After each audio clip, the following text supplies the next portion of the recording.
You must be dead, honey. After driving all night. What time is it? Almost 4:30. Almost dawn. We should be home in another hour. This man's name is Martin Gordon. The lovely girl beside him is Brett, his bride of 2 wonderful weeks. It's late August. They're returning from their honeymoon to their home in quiet, peaceful Angel County, California. Martin's Uncle Ben is sheriff of Angel County, and Martin is his senior deputy. Martin has high hopes of succeeding his uncle when Ben retires.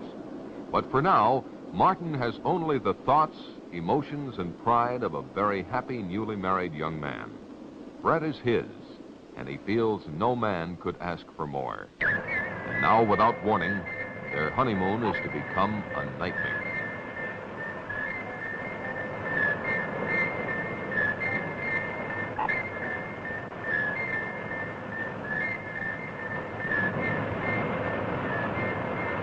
Neither Martin nor Brett saw the glowing rocket descend in the early morning skies.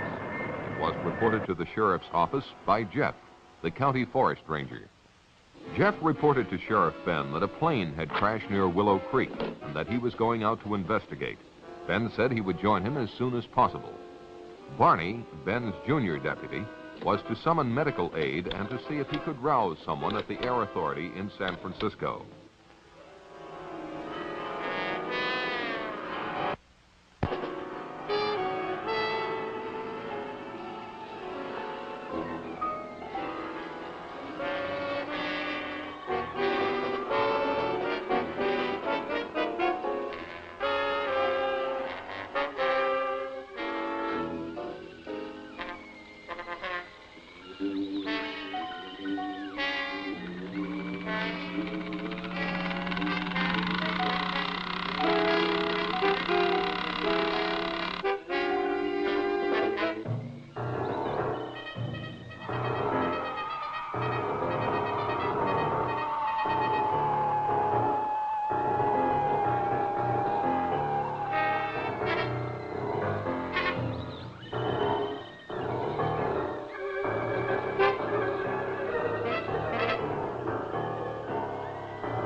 Uncle Ben, honey. Must be an accident or something.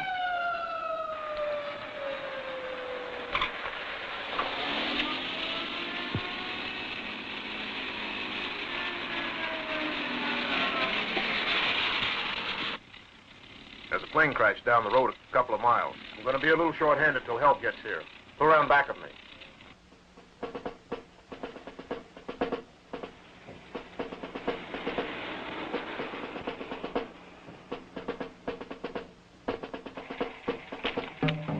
Come along, both of you.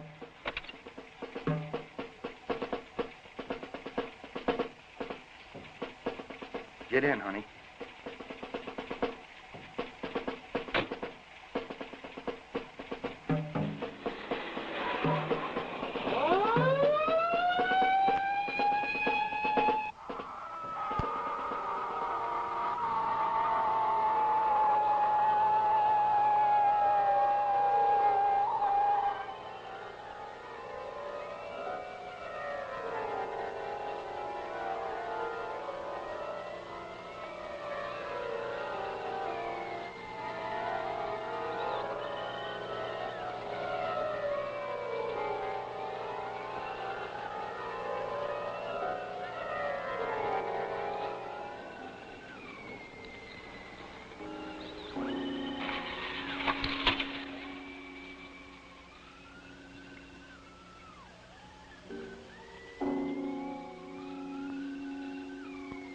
At the location of the crash, they discovered Jeff's truck, but Jeff himself was not around. They proceeded with their investigation.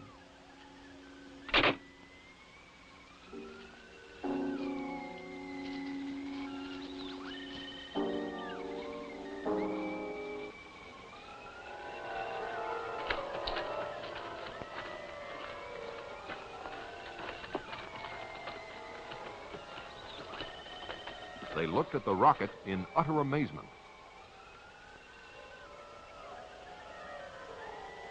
A puzzled Ben finally asked Martin what he made of the craft. It's no airplane. Could be one of our missiles. Or one of theirs. You could be right, honey. Don't think we have anything this big.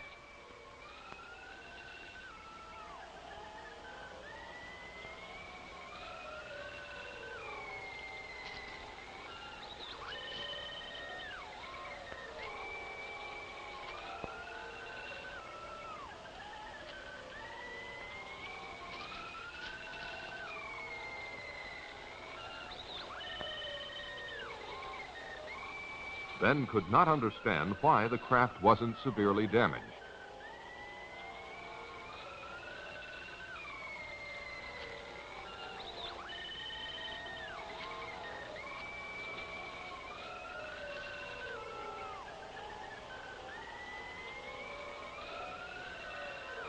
This hat belongs to Jeff Peters. Jeff! Jeff! Jeff, are you in there? Martin, go back to my car and get my flashlight.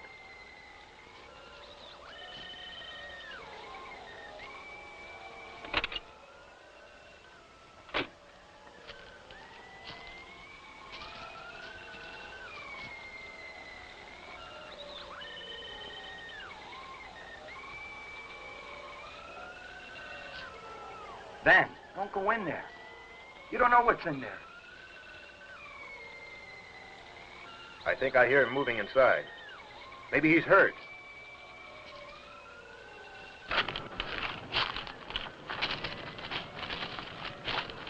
Ben, please don't.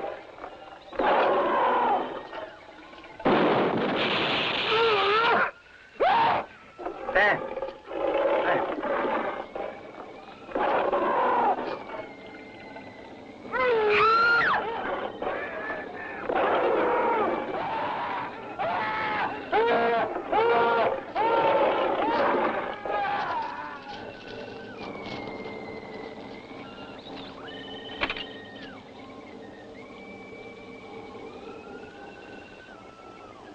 Car 1, calling in. Car 1, calling in.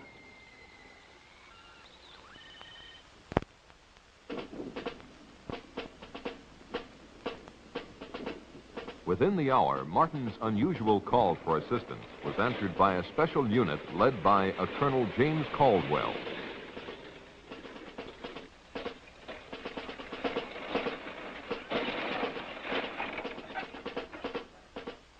Let's get going. Let's go. Let's go. Move it over. Let's get going. Let's go. All right, back on the truck. Let's go.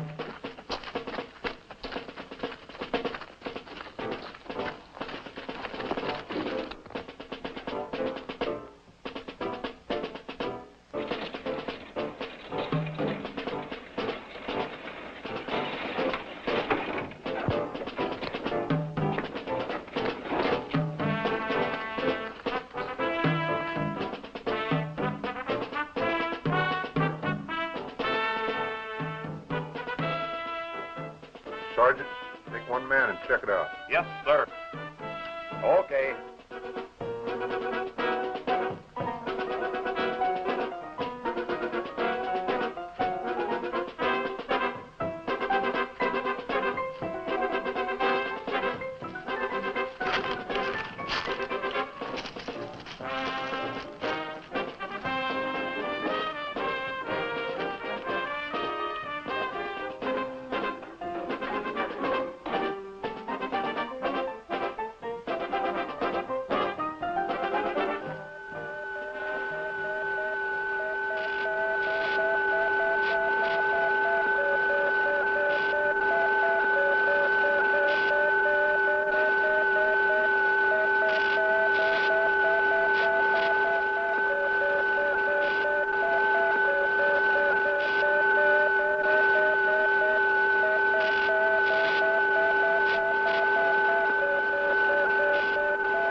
The sergeant reported seeing an amazingly large creature in the aft section of the strange craft. He further reported that it was secured by a kind of metal harness, but that the creature could still move around somewhat, and for that reason they had not gotten too close to it. There was no trace of either Ben or Jeff. The colonel ordered continuous guard duty around the spaceship and decided to set up a temporary military headquarters at the sheriff's office in town.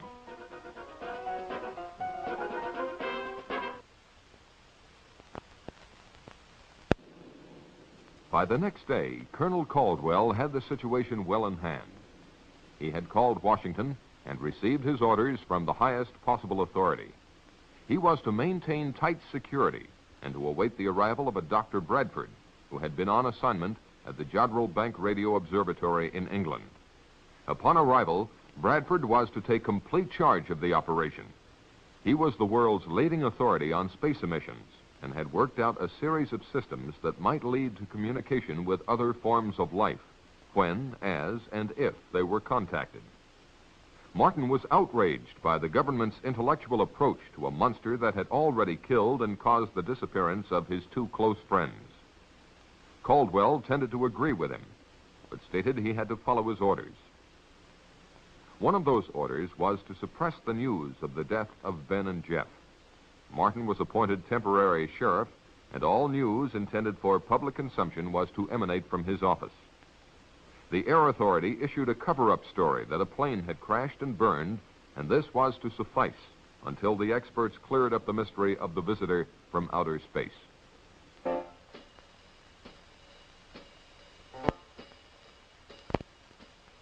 In a remote section of the county, the first of a series of tragedies took place. Tragedies that would have been avoided had the public been warned.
Later that day, while they were awaiting the arrival of Dr. Bradford, Martin instructed Barney, on advice from Colonel Caldwell, to plant in the local papers the news that Ben and Jeff had taken off on a fishing trip to British Columbia.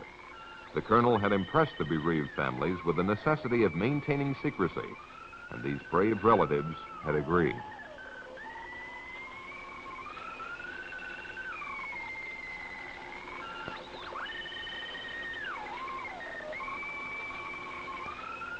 Despite Brett's inquiries about what Martin had seen in the spacecraft, he avoided specific details for fear of disturbing her more than she was. If the truth were known, Martin was more than a little disturbed himself. Shortly thereafter, Dr. Bradford arrived. He was a much younger man than one would imagine him to be. Martin, I'd like for you to meet Dr. Bradford. I've heard a lot about you from the colonel. Well, nothing bad, I trust. Martin and his wife were in the original party that found the fallen craft. I was sorry to hear about your uncle. It's a tough break. I hope you're feeling better. Yes, thank you. A couple hours of sleep did a world of good. Bradford thanked the colonel for his assistance and then asked to speak to Martin. Bradford questioned Martin about everything that had transpired. Martin did his best to recall everything in precise detail, but really didn't have much for him. The two soldiers that entered the rocket earlier had been summoned, and Bradford hoped to learn more from them. The doctor himself would not enter the rocket until the arrival of certain equipment. From his discussion, it was apparent that the doctor considered this situation a magnificent opportunity for mankind. He felt that if he could communicate with the creature, it might be possible to advance human knowledge by years or even centuries. The spaceship alone signified an intellectual development far in advance of anything on Earth. When Martin asked him how he intended to protect himself from the creature, Bradford said not to worry, that he hadn't come here to be victimized either by his own or the creature's fears.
Oh, hi, Barney.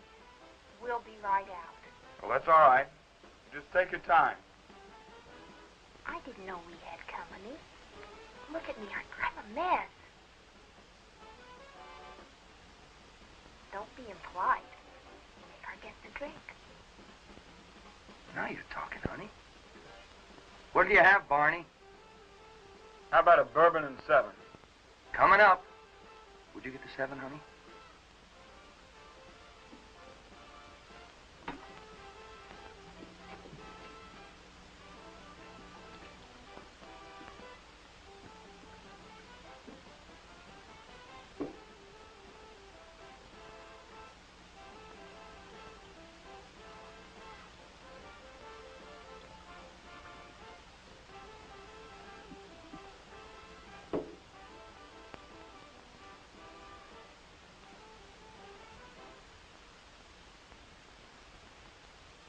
Barney, you should try marriage.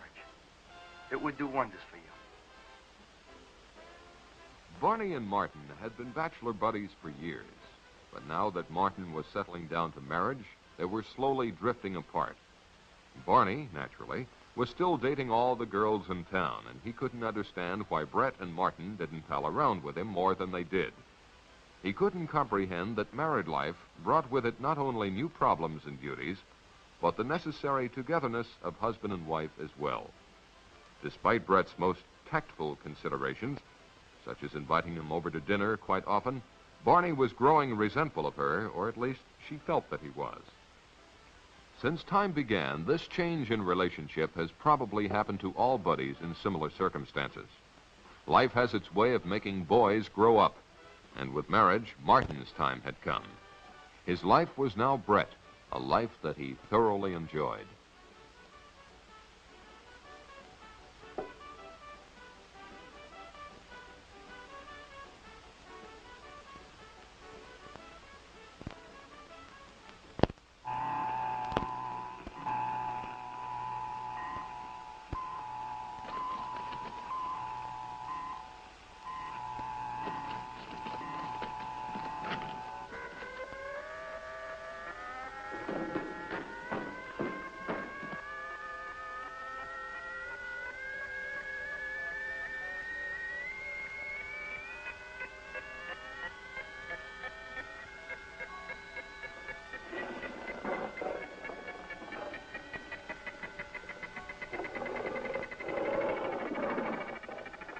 Bye, honey. The next morning, Betty Johnson, as usual, blew a goodbye kiss to her husband, but for the last time.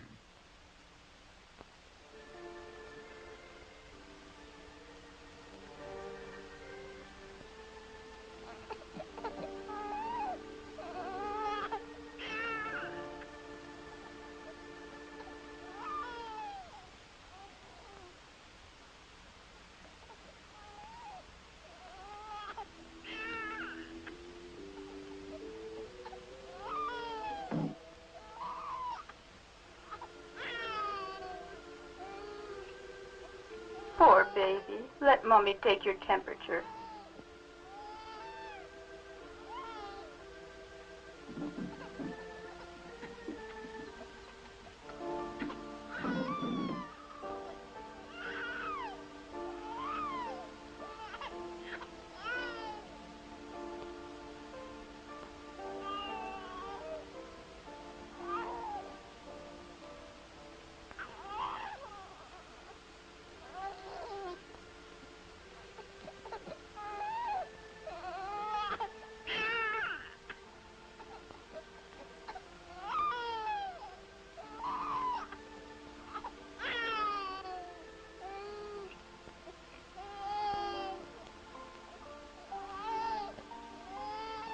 Poor baby.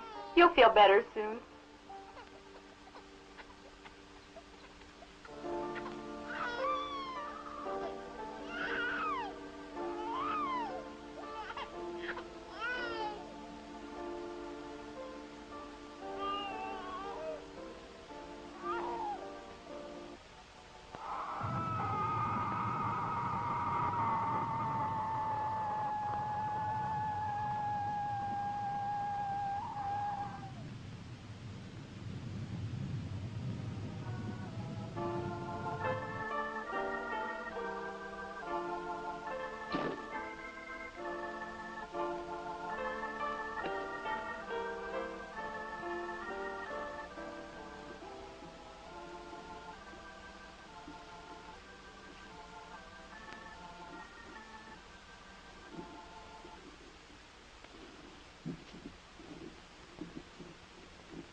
Grandpa, can I go for a walk? All right, but stay close by.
Bobby.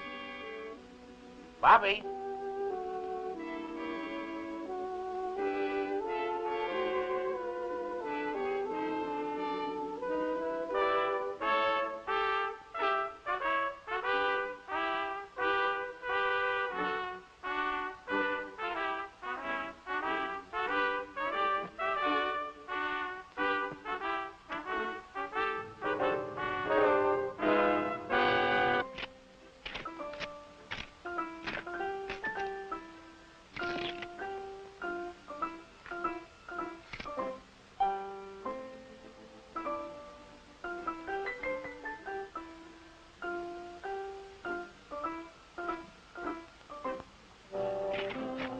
Bobby!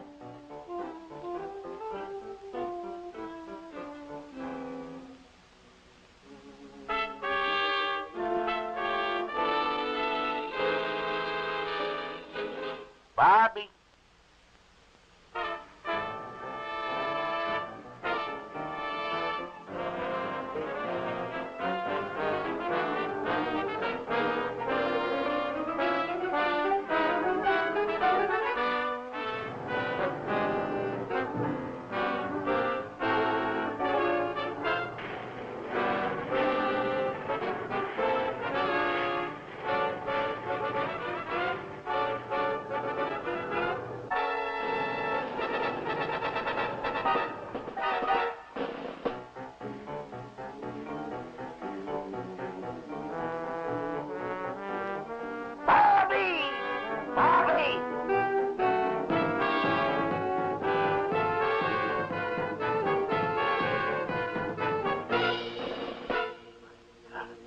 Bobby.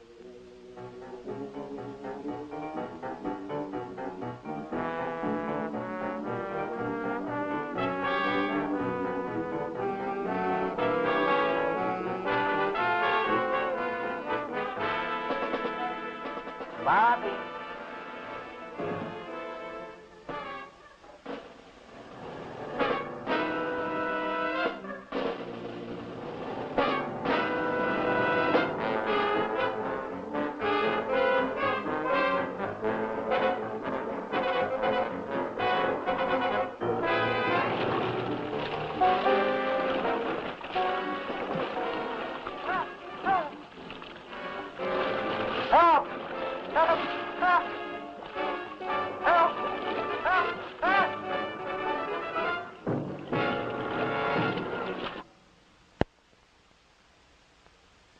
Within 48 hours, Dr. Bradford had closely examined the creature and the spaceship and reached a number of conclusions.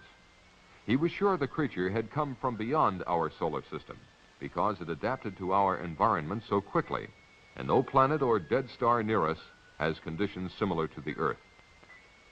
Of special interest to him was the hull of the ship. It was composed of an alloy unlike anything human science had ever encountered. The doctor had run a number of tests on the metal, but its molecular structure remained a mystery.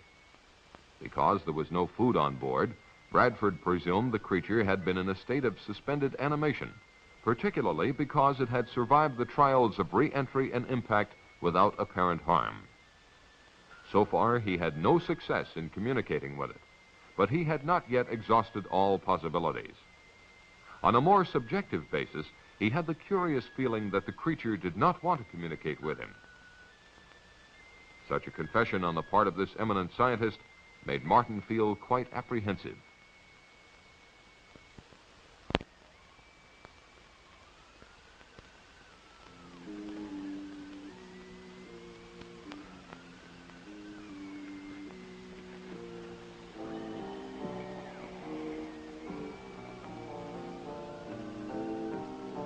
While on a routine call to pick up instructions from Colonel Caldwell, Martin received an urgent message from Barney.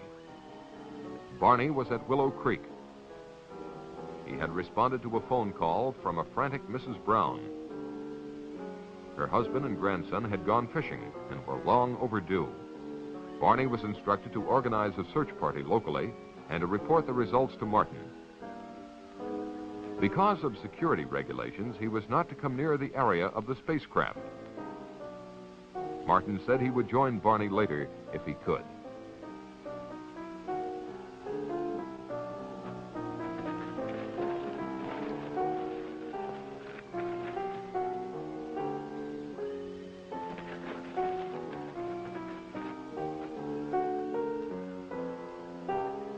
Acting on a hunch, Martin decided to see for himself if the monster was still there.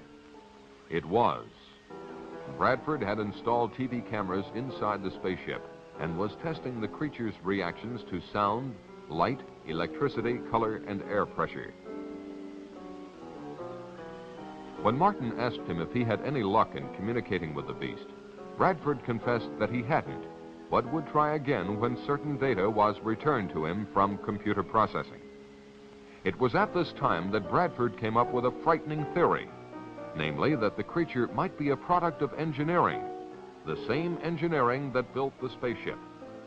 What he didn't understand was why some form of communication had not been built into the creature. When Martin asked him if this weren't something to worry about, Bradford said no. It was probably his own failing at not being able to establish communications. It seemed to Martin that if Bradford's theory were correct, humanity might be in grave danger.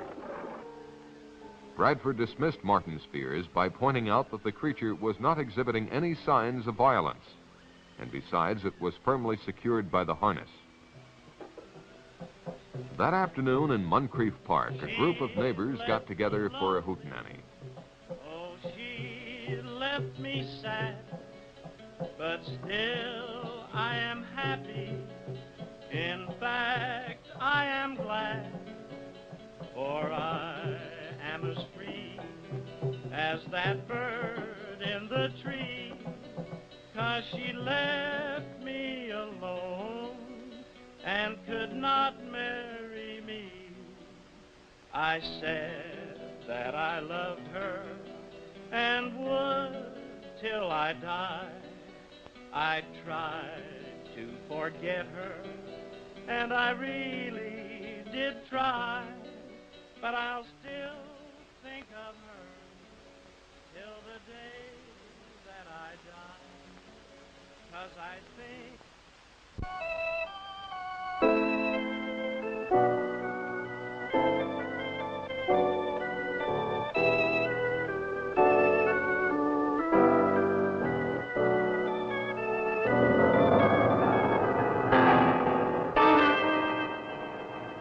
What is it?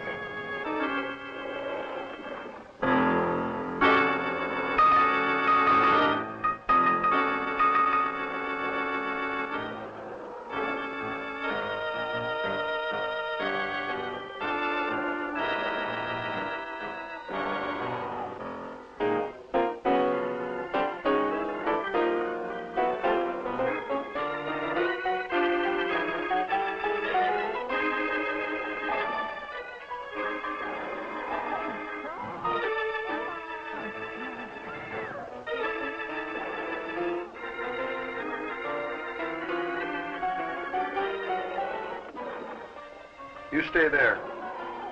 Stay calm.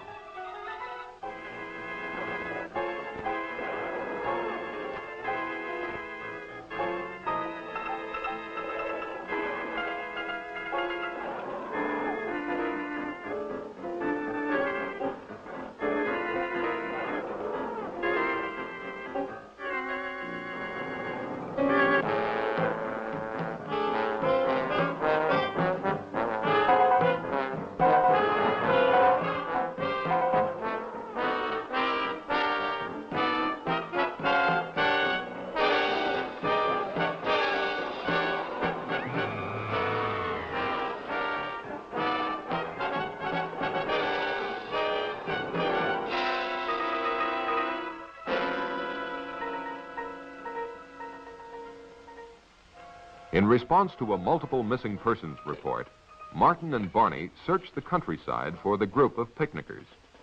The only trace they found of them was the remains of a guitar one of them carried.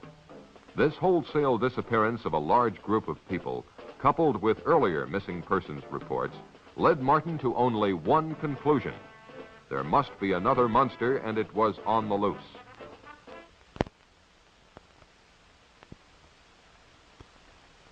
The colonel listened to Martin's theory, and after consulting with Bradford, decided to call Washington. He was told to follow his own good judgment, but under no circumstances was he to alarm the populace. The colonel decided to organize a county-wide search. Martin's assignment was to search the north end of the county.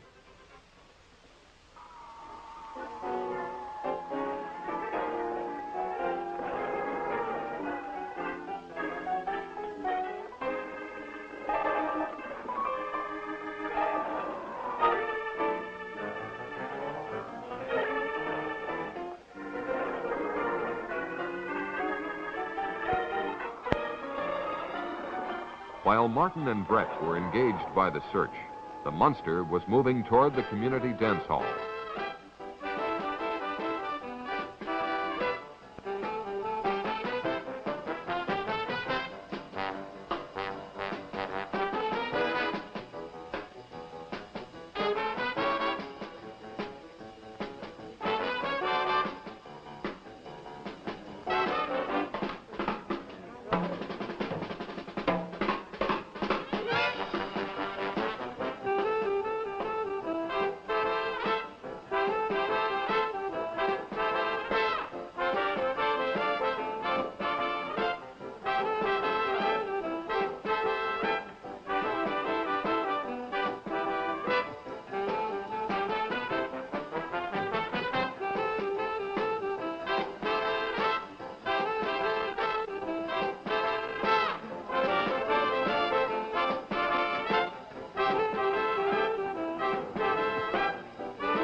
enough of that guy.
While Martin and Brett were taking a break from the search, a call came through which confirmed Martin's theory.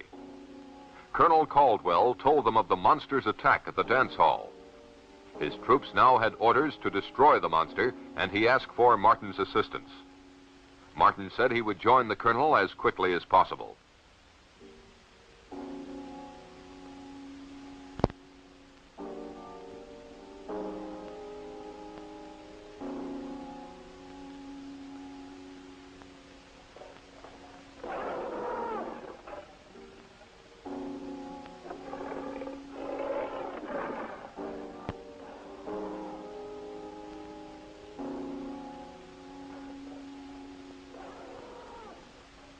The monster next appeared in Lover's Lane.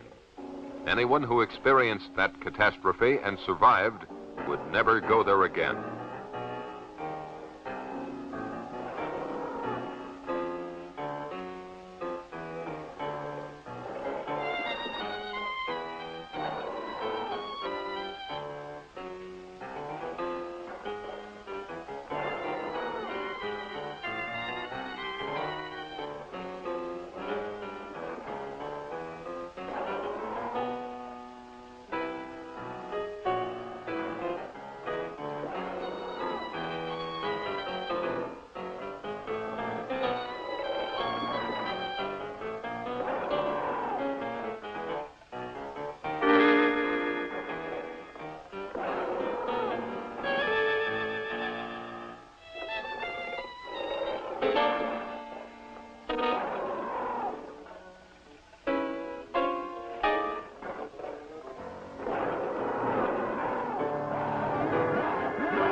God!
It was almost an hour before Caldwell learned of the monster's devastating new attack.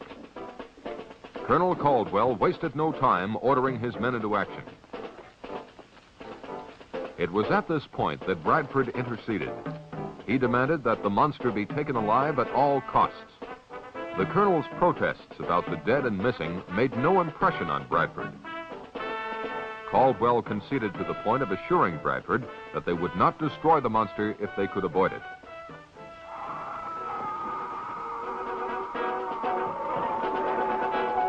Get on with it, Lieutenant. Move it out, men.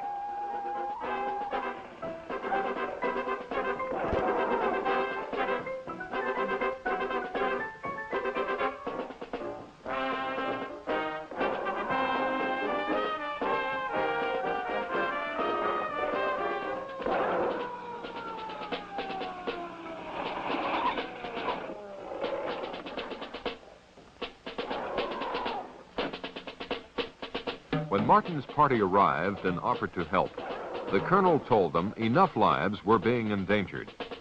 They were to be part of the second line of defense, to be used only if necessary.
The sergeant, a shaken man, returned babbling about what had happened.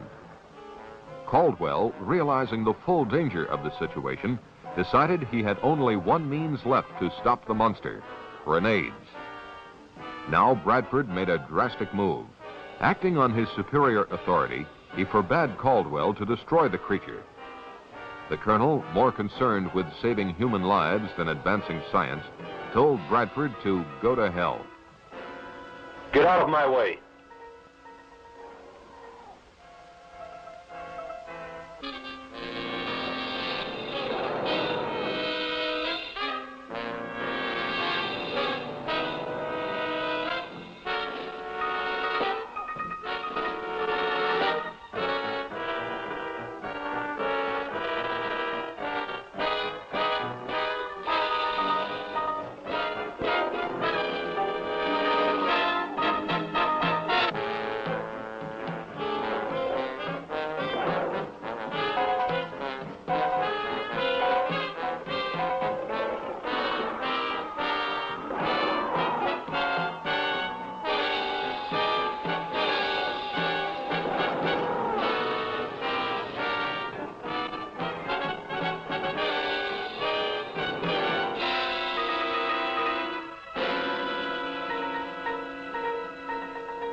Where's he going in such a hurry?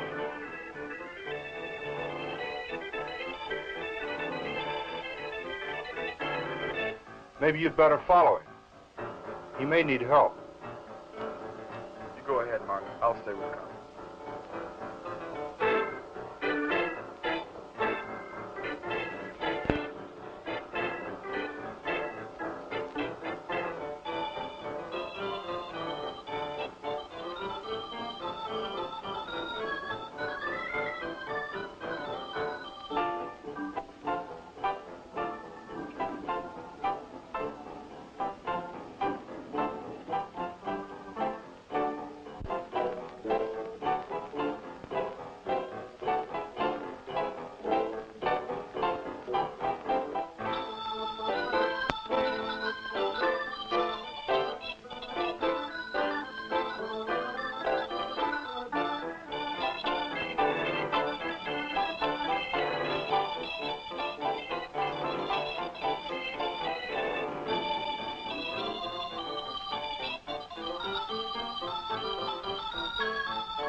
The explosion loosened the harness on the monster and allowed it to escape.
Martin tried to help the doctor, but there was no time.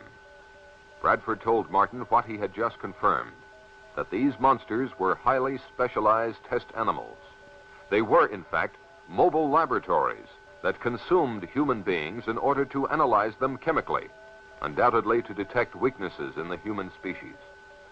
He told Martin that the information fed into a computer in the spacecraft. Further, he added, now that both monsters were dead, the computer would activate a transmitter to send the results into outer space. Martin knew what he had to do.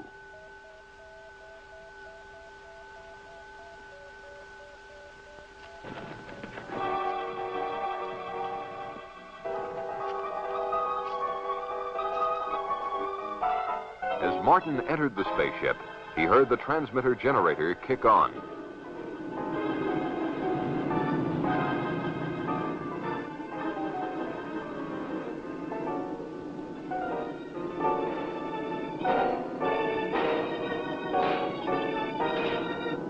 The super tough alloys of the spacecraft were not even dented by Martin's hammering.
As the transmitter stopped, Martin felt sick. Evidently, all the information had been transmitted.